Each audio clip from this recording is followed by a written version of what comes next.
और अब बात प्रियंका गांधी वाड्रा की संपत्ति पर शुरू हुए सियासी संग्राम की। प्रियंका गांधी वाड्रा ने केरल की वायनाड लोकसभा सीट से उपचुनाव के लिए नामांकन दाखिल किया था। अब जब नामांकन दाखिल करते हैं तो आपको अपनी और अपने परिवार की कुल आय बतानी होती है। उन्होंने अपनी और अपने पति रॉबर्ट वाड्रा की कुल संपत्ति 88 करोड़ रुपए बताई, जिस पर भारतीय जनता पार्टी ने घेर लिया। आरोप लगाया कि जब इनकम टैक्स विभाग इससे ज्यादा की डिमांड कर रहा है तो फिर हलफनामे दिए गए संपत्ति का ब्यौरा ठीक कैसे हो सकता है। बीजेपी के इन्हीं आरोपों पर सियासी बयानबाजी तेज हो गई है। देखिए।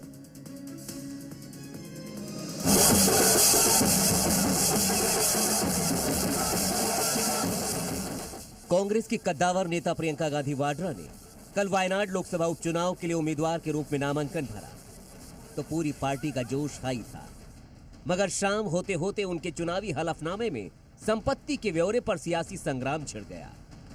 बीजेपी ने प्रियंका के बहाने एक बार फिर पूरी कांग्रेस पार्टी पर आरोपों की बौछार शुरू कर दी, जिसके बचाव में प्रियंका की पार्टी और परिवार दोनों को उतरना पड़ गया। गांधी परिवार के दिखाने के दांत और है, खाने के दांत और है, और खाना मतलब वसूली। जो आरोप लगेंगे या जो भी जोड़ा जाएगा ये सारा तो चलता रहेगा, क्योंकि ये राजनीति है। और मैंने जैसे पहले भी कहा, कोई भी आरोप जो भी होते हैं, कभी भी कोई गलत चीज नहीं हुई है। सबसे पहले आपको बताते हैं कि सियासी दंगल में प्रियंका गांधी वाड्रा की संपत्ति पर यह संग्राम आखिर छिड़ा क्यों है।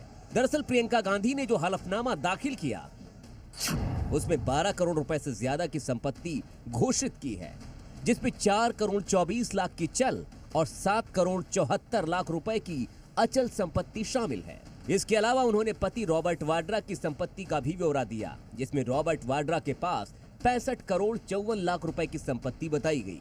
इसमें चल संपत्ति 37 करोड़ 9 लाख रुपए और अचल संपत्ति 27 करोड़ 64 लाख रुपए है। बीजेपी ने इसी हलफनामे में दाखिल संपत्ति पर सवाल उठाते हुए दावा किया कि प्रियंका और रॉबर्ट की कुल संपत्ति 88 करोड़ बताई गई है, जबकि इनकम टैक्स विभाग ज्यादा डिमांड कर रहा है। यानी दिखाने के दांत कुछ और खाने के दांत कुछ और हैं। 2010-11 में 7 करोड़, 2011-12 में 3 करोड़, 2013-14 में 11 करोड़, 2014-15 में 10 करोड़, इस तरह से 2020-21 तक जाता है। और इनको अगर जोड़ा जाए तो 75 crore, 75 crore is the demand total by the income tax department.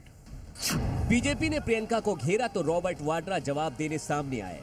उन्होंने आरोपों को बेबुनियाद बताते हुए दावा किया कि वो पहले भी ईडी सीबीआई के सवालों का जवाब दे चुके हैं और आगे भी तैयार हैं। कोई भी आरोप जो भी होते हैं, कभी भी कोई गलत चीज नहीं हुई है, कभी भी प्रूव नहीं हो पाया है। और कभी भी अगर कोई भी सवाल है कोई भी एजेंसियों का, मैं जवाब देने के लिए राजी हूँ। और ज़रूर राजनीति और ये सब आरोपों को अलग रखना चाहिए। हमें देश की प्रगति के लिए सोचना चाहिए। रॉबर्ट वाड्रा भले ही मामले को सियासी एंगल से जोड़ रहे हों, लेकिन बीजेपी और कांग्रेस में इस मुद्दे पर जुबानी जंग तेज है। जो उनका कंबाइंड एसेट बेस है उनके और उनके पति का, रॉबर्ट वाड्रा जी का, उससे ज़्यादा तो इनकम टैक्स को उनकी लायबिलिटी है। इनकम टैक्स का डिमांड है उन पे 80 करोड़ रुपीस का। अब सोचिए कि यदि 80 करोड़ रुपीस का इनकम टैक्स का डिमांड उन पर है तो असलियत में उनकी इनकम कितनी है और दिखाई कितनी जा रही है। शहीदों के परिवार के बारे में उल्टा सीधा बोलने वाले लोग, जिसने देश को कई प्रधानमंत्री दिए, जिसके 2-2 प्रधानमंत्री देश पर शहीद हुए, जो परिवार 48 साल लगातार स्वतंत्रता संग्राम में जेल में रहा, अब उस परिवार के ऊपर कुछ ओछे लोग टीका टिप्पणी करते हैं तो शुद्ध रूप से अपनी थेथरई बतियाते हैं।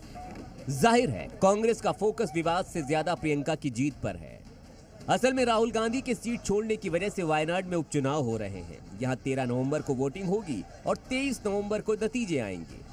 वायनाड में प्रियंका गांधी वाड्रा पहली बार चुनाव लड़ रही हैं, जिन्हें टक्कर देने के लिए बीजेपी ने उनके खिलाफ नव्या हरिदास को उतारा है। देखना होगा कि कांग्रेस के गढ़ वायनाड में प्रियंका पर उठे विवाद का क्या कुछ असर होता भी है या नहीं।